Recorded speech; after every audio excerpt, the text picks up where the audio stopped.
AI is a tool and not a replacement. Because even like normal authors, they go through like 7, 8, 9 drafts of their book to get a final book. And then there's these new publishers that come in and they're like, I'm just gonna write one prompt and then I'm gonna have a full book from it. Please write me a book. Oh, it looks like a book. It's ready for Amazon publishing, which is usually not the case. There's more layers. People who look on the quality and make both right, marketing and quality, can profit from this book even in 10 years. AI is only as smart as the person who's using it. AI might be the biggest opportunity right now when it comes to book publishing. It can allow us to create books faster and with better quality. But it comes with a big danger, and a lot of people are misusing it and risking being banned. In this video, I'm joined by Tim, Barry, myself, and Andre, and we will talk about the misuse of AI and creating crappy books with AI. Barry, can you talk about what you see in terms of this? Yeah, I mean, I see so many negative things when it comes to AI. And the bad thing is that AI is so powerful as well. It's just the way you use it. It's kind of like how like Spider-Man first gets his powers. And like you know future Spider-Man that he knows how to use the powers. But because he just gained the powers, he doesn't know how to use it 100% effectively. And that's what authors are like as well, from what I've seen. There's a lot of common mistakes that I see. Some are obvious, some are not so obvious.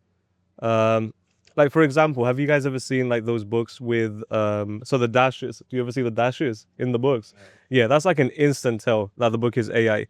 But the thing is, the people that leave the dashes in the AI, well, with AI books, if you see the dashes, it's kind of like they haven't dived deep enough into AI yet to understand that that's a mistake.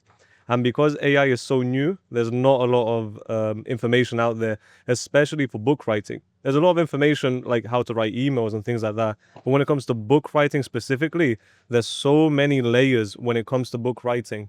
Because even like normal authors, they go through like 7, 8, 9 drafts of their book to get a final book.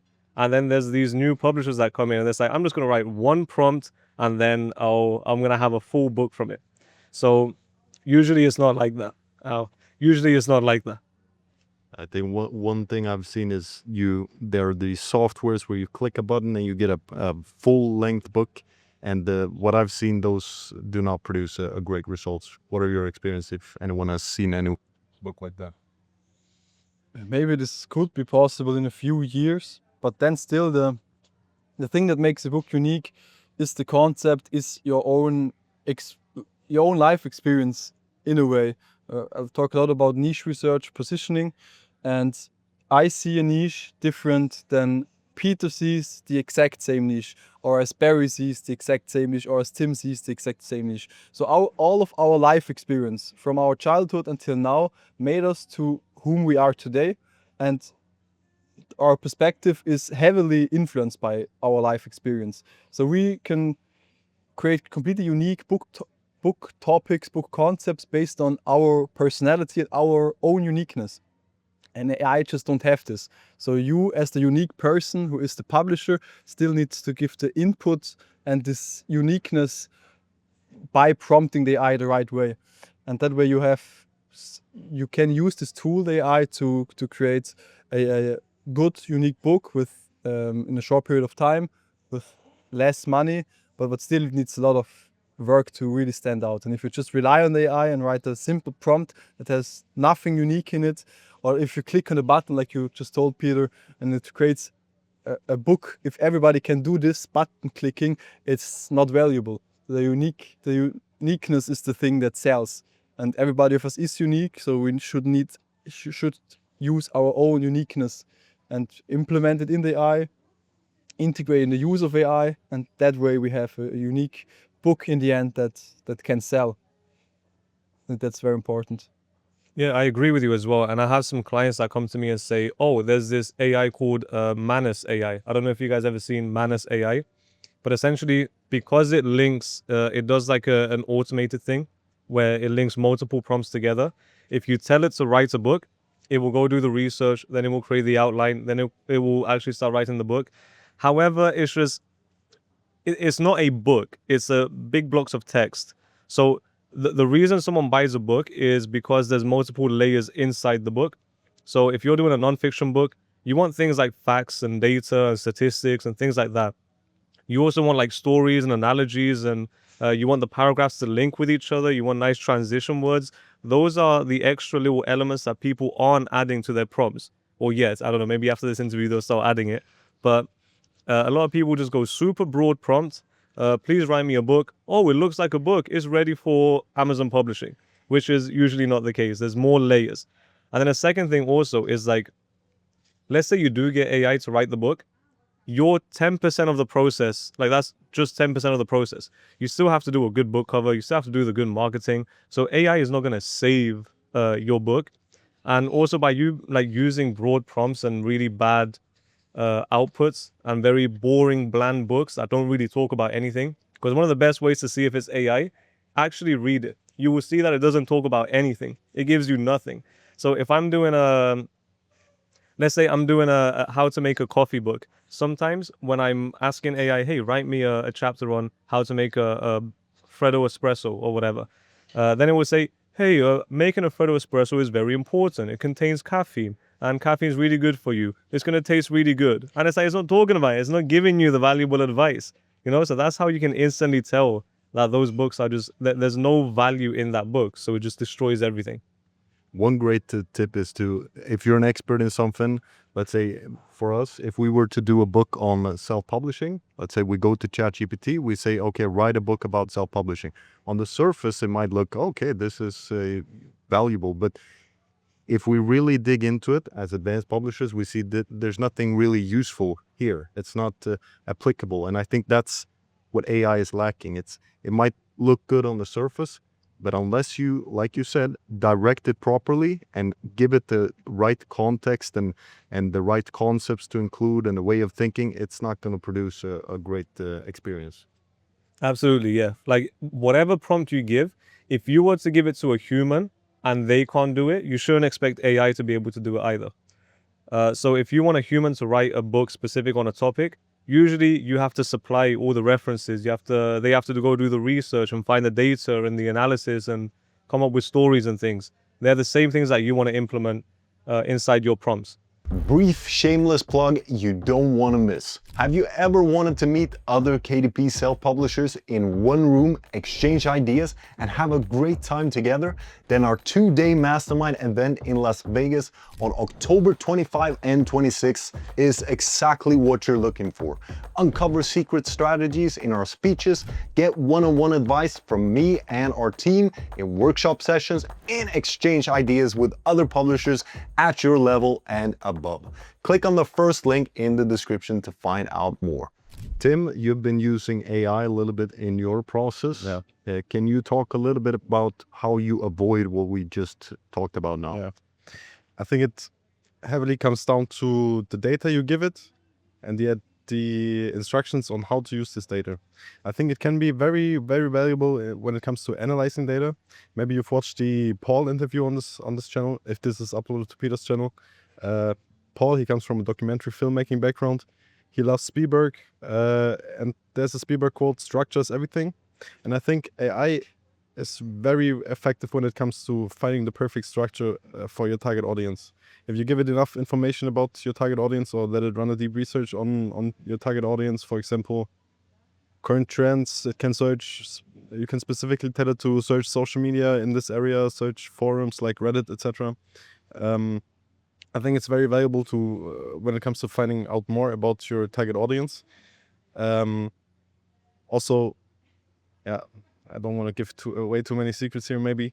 But that's also, this is the point where all these, I see so many ads every day of new AI tools popping up for book writing. All it does is it's basically just repackage ChatGPT, so repackage other AI tools. And it's basically a pre-written prompt and you just fill out fields. Like let's say you enter the book title, you enter the target audience, but you don't have the freedom with these over-advertised, oversold AI tools to actually bring in the data you actually want to. it's disguised as if it would do this, but I can guarantee that almost none of these tools they can go as in depth as if you would write the prompt completely yourself. It's not just writing the prompt, it's multiple prompts and multiple steps of the process. As Barry said, it's multiple layers, and it's important to get every layer right. But yeah, overall, I think AI is very effective if you use it right. It can raise the quality of your book if you use it right. It can help you identify gaps in the market. It can help you compare competitors, analyze data. That's also the way I use it. I also use it for writing. One advice is also try out different AI models. Different AI models are excel in different fields of writing, for example. Yeah, combine stuff. It's just repetition, trying out everything, and then you will, just like Barry has an eye for covers, you will get an eye for, or you will have like a mind map structure on which tool to use for which process. It just comes down to knowing what is there, testing everything out, learning the strengths of everything, and then applying it for maximum effect, basically. Yeah. I think what a lot of people get wrong when using AI, they think they can just produce a lot of books really fast instead of seeing the unique opportunity that you can now create books that normally took 6 months to create in maybe just 1 month. And a month is still long compared to these automatic AI tools where you just click a button, but you can use AI as a tool to ensure quality and revise a book in a week 10 times, for example, which normally would take 2 months for a real ghostwriter or author. And these opportunities people just don't see because they see AI, they got this dopamine kick, they can write a prompt, click, and they get something. It's like playing the lottery, writing prompt, click, you get something. Or with image generation, you write a prompt and you get an image. If the image looks good, you take it, perfect, instead of really refining it and make it perfect. And if you focus more on ensuring quality, writing longer with AI, fixing small stuff, revising it, give it to a person who knows about the topic, for example, give him or her the opportunity to work with AI, fix it again, give it a proofreader additionally, so you can just combine it with a lot of steps, and in every step you integrate AI, and a step that normally took like 20 hours now only takes 5 hours. Another step that took 10 hours now only take 1 hour. And your whole process gets just more efficient, but the quality stays the same. So you can create the same quality way faster for a lower amount of price. And that's what people don't get. And that's what, I think a lot of people just think if they publish more books, they only make maybe the marketing good and the book itself, the quality is not important. The problem is they will have success with the strategy short term, because I think you said in the video we did before this one here, we did a lot of interviews today here in this place, and Barry said great marketing can compensate a bad book, but only temporarily. So if you are great at doing marketing and you have a great book, the first half a year you maybe can rank on a crazy good BSR at 5,000 or even lower and make a ton of money with this book. One day, half a year later, or a year later, you will get so many bad reviews because of the bad quality that the book will go down, and then not be there in a year or two. And people who look on the quality and make both right, marketing and quality, can profit from this book even in 10 years. I think Peter's best-selling book is six years old. The 6-year-old book still makes him thousands of dollars a month. That's just amazing. He needs to do nothing for this book. Since years he does nothing for this particular book. And that's the power of KDP. If you use AI and all the tools we have in KDP correctly, you have this unique opportunity instead of just making a really short-term strategy based on fast AI books, maybe do great marketing, but then the books fell off again. I think a good catchphrase is AI is only as smart as the person who's using it. So I think it's also good when it comes to marketing material. You can really create good marketing material with ChatGPT, but it's very rarely the first output, and it always needs some readjustment but it can still give you ideas that you wouldn't maybe, or you would take much more time to come up with. But it's about finding these ideas and not just taking the first thing that comes out. But it oftentimes, if I write marketing material with it, it gives me great ideas, but it doesn't express them yet how I think it would be ideal. I have my own strategy when it comes to making or writing a book with AI completely from scratch. I can't share it here. I wish I could share it, but I'm not going to share it here. However, one thing that I do find is it starts off really bad. It's almost like a funnel. So it starts off really broad and bad, and then you have to reinforce it and it gets better. And you have to reinforce it and it gets better. Then you get to reinforce it and it gets better.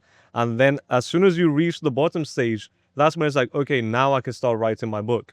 Most people just start writing the book way too early without reinforcing it. It's like, no, there's so many guides that you have to give it.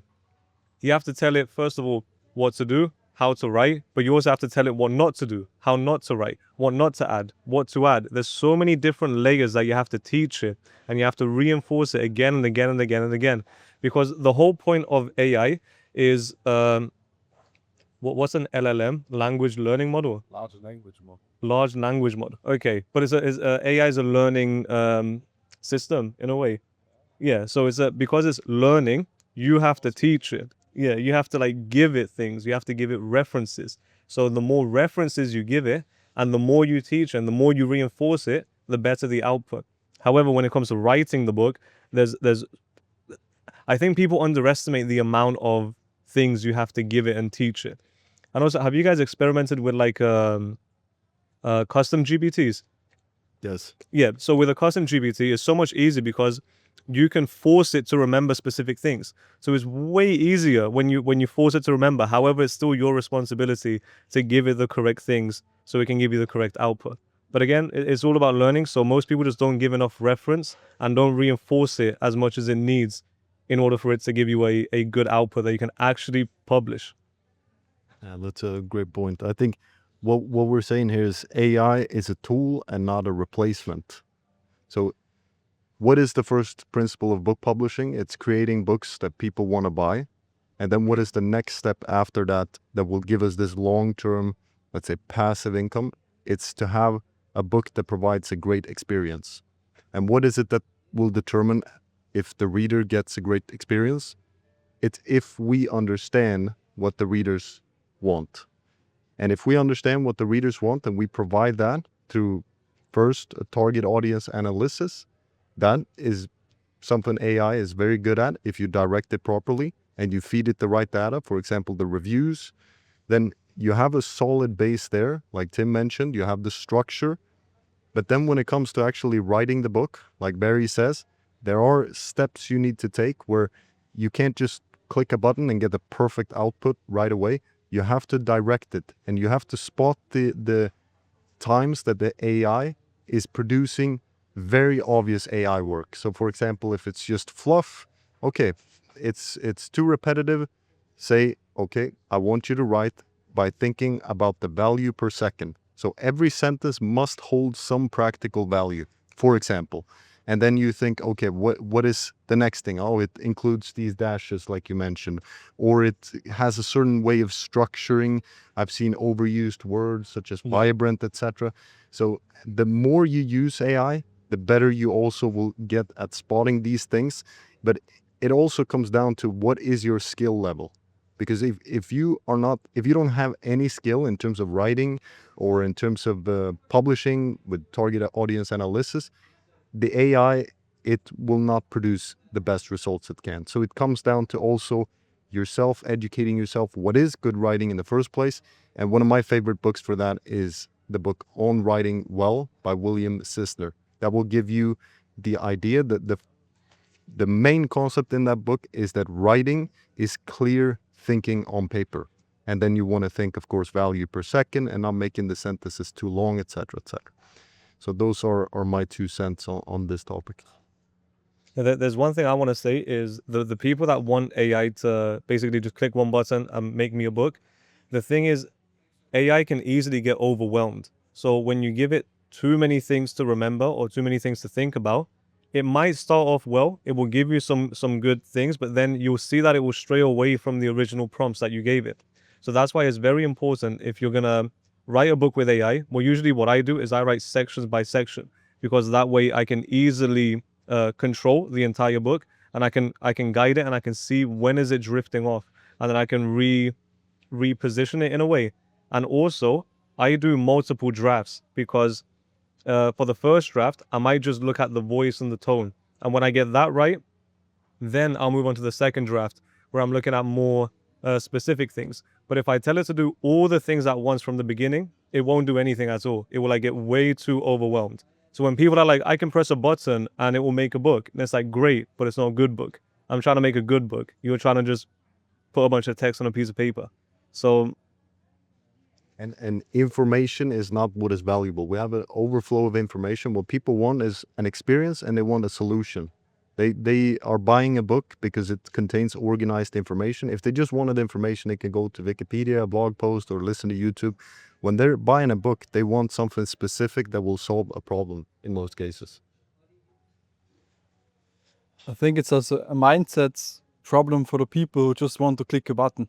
I think they're not built for KDP. If you're the kind of person who wants to click a button and have a complete book and then publish it and make money with that, with 1 hour work a week, don't think that's the mentality you need for succeeding in KDP. Because it's a real business. Of course, for a few people, it's like a side hustle. You want to earn a few thousand, a few $100, maybe more a month. But still, then it's a lot of work involved in publishing. It's a crazy opportunity.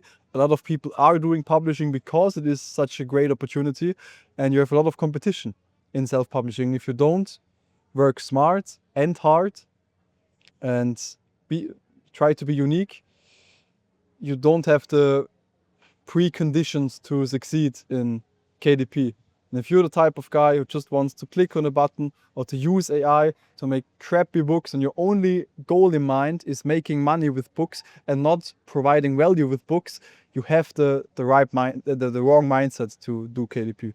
It's always, the money is the thing. It's a business. We want to make money, but it's also, we want to really make a great experience for the reader. We want to have impact on their life. I mean, it's still a book. A book is something special and not something that people buy and then you don't care if they burn it or if they never use it, if they never read it, or if you're completely ignorant on that front, then you shouldn't be a book publisher. So you need to have a heart for books and for the quality of books and for what a book can change the life of a person. I think that's very important to just have that in your heart. Yes, and also the second order consequences. Let's say you're publishing a book and it's not good, then your attempt to building a brand, it's just vanishes, because how are people going to buy your third, your fourth, your fifth book if they didn't have a great experience with your first book?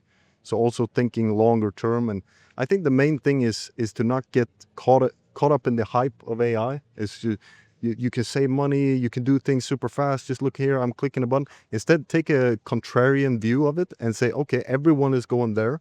Let's slow down. Let's, instead of thinking about pumping out books, let's think, how can I enhance the quality of the book? And the things we can do with AI in terms of image generation, in terms of having it spot things in the text, etc., etc. This is so valuable. And I think for me, Barry, you've been doing publishing for a long time as well. Because we started before AI, we can now see, okay, this is so valuable, but we cannot misuse it, because that will be no good. Yeah. And you know what's crazy? Like it blows my mind that there's publishers, they use AI, they generate the book, and they never read the book.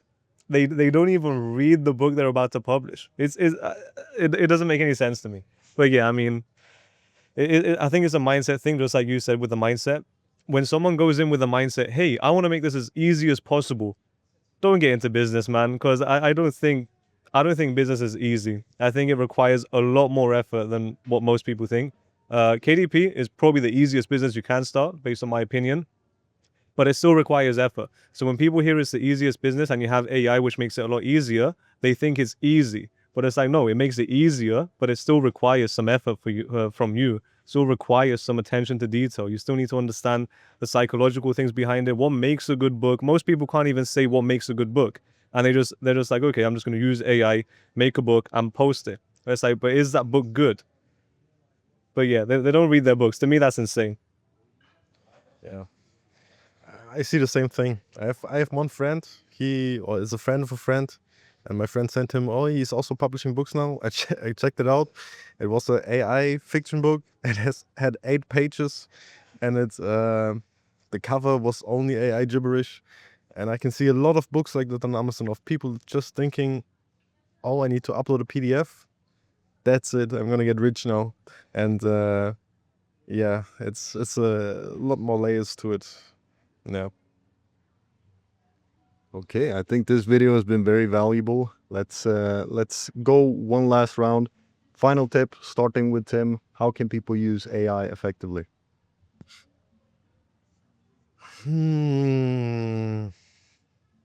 As I said in the beginning, try out every tool there is. Try to find the strength of every tool, and in the process of trying out multiple stuff, you will get the full picture, I believe. And yeah, educate yourself through YouTube, through courses on specific stuff. For example, this sounds maybe like an advertisement, but my AI workflow was heavily inspired by Paul's AI workflow. You can watch the interview on YouTube. That's available for free. I think you will get a lot of valuable knowledge from that. I think yeah, just search Peter Holmquist, Paul Jenkins. You will probably find it by this. But inside TPE, he has a course, Paul's AI Nuggets, where he shows in depth his workflow more or less, and he also compares different tools and points out the strengths of each tool. And yeah, I think that's my tip. I mean, my advice is going to be very, very, I'm just going to give a small practical thing. One thing that I see if you're writing a book with AI, one thing I always tell AI to do is to add sentence variations. So I want some of the sentences to be shorter, some of them longer. Because if you just tell AI, write me this, it will make everything almost the same length. So I ask it to add sentence variations, so short and long. That makes it more human-like. There's some other things that I asked, but sentence variation is one of the biggest things that makes it sound like a human. Obviously, take away all those dashes. You can replace them with commas, or you can read it and see how it can link. But one of the biggest ones is do not write an entire book with a prompt. Don't even write a chapter with a prompt. If you have your chapter and you have your outline, you're going to have sections inside your outline. You want to write section by section, just so you can be 100% targeted and you have 100% control. So write the section, make sure that section's good, great. Feed it back into the AI, say I want you to replicate this style for the second section. Write out that section, now replicate it for the third section. And you're building section by section. And if you don't already have your style, one thing you can do is just copy someone who's already done it. So if there's a book that you admire, you can literally take pictures of the pages inside and say, hey, replicate the style of this author. Now, some people might say, oh, but you're stealing the other author's work. And it's like, yeah, maybe you are. Maybe you're stealing like their style. But it's like, you're going to make your own adjustments anyway. Because yes, you're going to do the style. It's going to spit out the prompt. But then again, you're still going to make the adjustments. There's still more adjustments you're going to make. So those are the tips that I would give. Great. Oh, yeah. I remember listening to Seth Godin, a marketer. He had a video about AI. And I think a lot of people, especially in the early stages, they were scared, okay, AI is going to take their job, it's going to replace us all. But he said something that really stuck to me, and that is that AI will replace the mediocre people, but it will not replace the people that have real skills, that have real expertise. And I think that is the sweet spot. We want to think, okay, how can we combine our own skills to create a superior product with AI? Yeah, my tip would be, when I started with KDP and I created, I think, my third book, I wrote it together with AI. And if you're at a stage where you want to create the book yourself, write it yourself, what I did, for the topic, I was interested in the topic myself. So I first told the AI it should teach me on the topic so that I understand it. And as soon I have understood the complete topic of the chapter I'm now writing, then I start writing the chapter.